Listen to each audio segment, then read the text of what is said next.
دلوقتي تشكيل الزمالك لمباراة المصري، ودي مش أي مباراة، لا ده أقوى مباراة في الدوري المصري حاليا. ليه بقى؟ لأن المباراة دي هتكون على الصدارة. نادي المصري كسب الزمالك هيبقى في الصدارة، اتعادل مع الزمالك هيبقى في الصدارة، لكن نادي الزمالك لازم يفوز عشان يبقى في الصدارة، والثقة ترجع تاني من مجلس الإدارة ليانيك فريرا. فلو مش مشترك في القناه اشترك واعمل لايك ويلا نبدا مع بعض. وطبعا قبل ما نبدا عايز اقول لك انك لازم تخلص الحلقه دي للاخر، لان في الغاز لازم نحلها مع بعض. ايه بقى الالغاز دي؟ هتكون في التشكيله. لكن اول حاجه حراسه المرمى، طبعا محمد صبحي. ومحمد صبحي حارس متالق بزياده في الدوري المصري، عامل اداء كويس جدا ومن افضل الحراس في الدوري المصري حاليا محمد صبحي. كنا قلنا محمد صبحي اساسي. طبعا هنروح بقى للغز. اللغز ده فين بقى؟ في الدفاع. الدفاع فيه اثنين قلوب دفاع في نادي الزمالك، الونش وحسام عبد المجيد، دول اساسيين. لكن ايه بقى اللغز؟ اللغز ان انت عندك حسام عبد المجيد مع منتخب مصر ما بيلعبش، لكن مع نادي الزمالك اساسي ومن احسن المدافعين في الدوري المصري. وحسام عبد المجيد من افضل المدافعين في الدوري المصري، لكن ما بيلعبش مع منتخب مصر. تلاقي خالد صبحي اللي قاعد دكه مع نادي المصري بيلعب اساسي على حسام عبد المجيد. في مشكله مع كابتن حسام حسن مع لعيبه الزمالك، لان برضه لو بصيت هتلاقي مصطفى محمد هو مش في الزمالك لكن كان في الزمالك. مصطفى محمد في مشكله بينه برضه وبين حسام حسن، فلازم يحلوا المشاكل دي، لان المشاكل دي مش في صالح المنتخب خالص.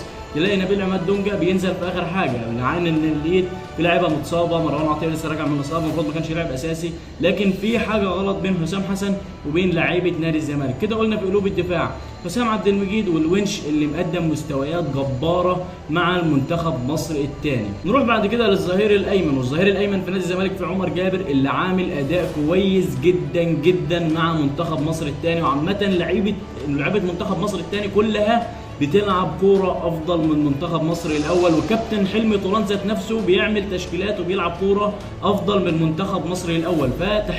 تحيه لمنتخب مصر الثاني، الصراحه عامل اداء كويس جدا جدا. فعمر جابر اساسي مع الزمالك امام نادي المصري. نروح بعد كده بقى للظهير الايسر. والظهير الايسر فيه احمد فتوح وفيه محمود بنتايج، لكن انا من وجهه نظري احمد فتوح محتاج لياقه اكتر، محتاج يلعب على اللياقه البدنيه اكتر من كده، محتاج يروح الجيم، محتاج ترجع له فورمته بتاع زمان. غير كده ما ينفعش تلعب احمد فتوح اساسي. بيديك اول 20 دقيقه وبعد ال 20 دقيقه بيبقى مرهق جدا، ده بيبقى غصب عنه لانه ما نزلش الملاعب بقاله بشهرين ولسه نازل قريب. فالمفروض تبدا ببنتايج اساسي، فبنتايج هيكون اساسي بنسبه 90% امام نادي المصري البورسعيدي. طبعا نروح بعد كده لخط وسط مدافع. وخط وسط مدافع فيه دونجا وفيه محمد شحاته، لكن محمود عماد دونجا عامل اداء كويس جدا مع المنتخب ومع الزمالك في الفتره الاخيره، عامل باصات كويسه جدا. فمحمود عماد دونجا هيكون اساسي في المباراه دي، لان اصابه محمد شحاته مش هينفع يلعب المباراه الجايه امام المصري البورسعيدي. فمحمود عماد دونجا اساسي مع نادي الزمالك. نروح بعد كده لمركز 8. ومركز 8 طبعا فيه صاحب ال 40 سنه اللي انا عمال افضل اشكر فيه وعلى مستوياته الجباره عبد الله السعيد. عبد الله السعيد عامل اداء كويس جدا مع نادي الزمالك برغم ان هو عنده 40 سنه، لكن من افضل لاعبين الزمالك الموسم الحالي، واللي بيعتمد عليهم بنسبه كبيره جدا جدا يانيك فريرا. وتلاقي اللاعب ده ملوش دعوه بالسوشيال ميديا، هو مركز في الملعب برغم انه عنده 40 سنه، لكن من اهم الركائز الاساسيه في نادي الزمالك. في مركز 8 هيكون فيه عبد الله السعيد. طبعا هنروح للاعب المهدد واللي بنسبه كبيره جدا ممكن في الفترات الجايه ما تلاقوش مع نادي الزمالك بيلعب اساسي، وهو ناصر ماهر. ناصر ماهر بيقدم مستويات كويسه جدا، لكن اهتمامه بالسوشيال ميديا زياده عن اللزوم بتخلى جماهير الزمالك تغضب منه جامد، لانه مضيع الفوز للزمالك، مضيع الصداره من الزمالك، وصعب المهمه على يانيك فريرا بنسبه كبيره جدا باستهتاره. لاعب مستهتر بالمعنى الحرفي برغم انه مهاري، لكن ممكن تلاقي احمد حمدي لعب اساسي عليه، لكن في مباراه المصري هو اساسي. ودي فرصه اخيره لناصر ماهر ان هو يثبت وجوده مع الزمالك ويكون اساسي، وعقليه اللاعب اهم من احترافيته في الملعب. نروح بعد كده بقى للجناح الايمن. والجناح الايمن فيه اهم لاعب في المنظومه الهجوميه لنادي الزمالك هو خوان الفينا بيزيرا. لاعب مهم جدا في نادي الزمالك لانه لاعب مهاري، لاعب بيحرك الهجوم من الخلف للامام، لاعب كويس جدا ومهاري، وتلاقيه بيحرك، يعني هو الترس الاساسي في هجوم نادي الزمالك. تلاقي عدي الدباغ ما بيعملش حاجه في الهجوم زي خوان الفينا بيزيرا، لاعب كويس جدا وفايد نادي الزمالك في الهجوم بنسبه كبيره جدا جدا، فهيكون اساسي امام المصري بنسبه 100%. نروح بقى للجناح الايسر. والجناح الايسر فيه شيكو بنزا، لكن شيكو بنزا مهدد تهديد كبير جدا جدا.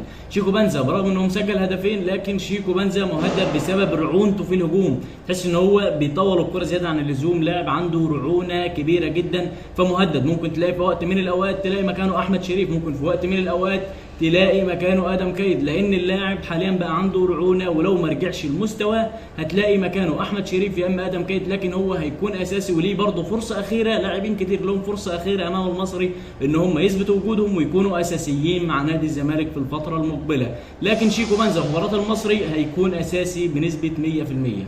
نروح بعد كده لرأس الحربة، ورأس الحربة فيها رسميا عدي الدباغ، لكن عايز اقول لك برضو ان عدي الدباغ هتكون المباراة دي الأخيرة ليه ان هو يثبت نفسه ويكون في التشكيلة الأساسية.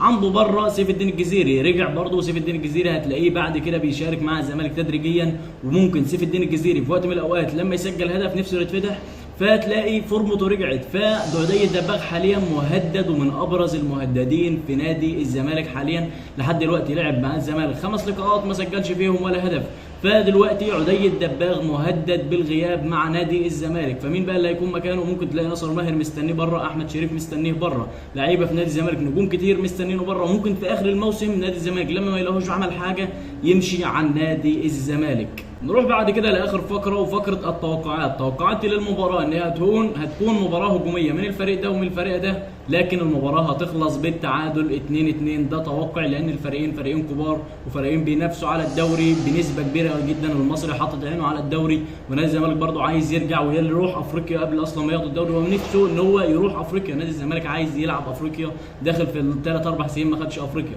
فانا في اعتقادي ان المباراه دي هتخلص بالتعادل 2-2. لو وصلت معايا لحد هنا ما تنساش تشترك في القناه وتعمل لايك، والسلام عليكم.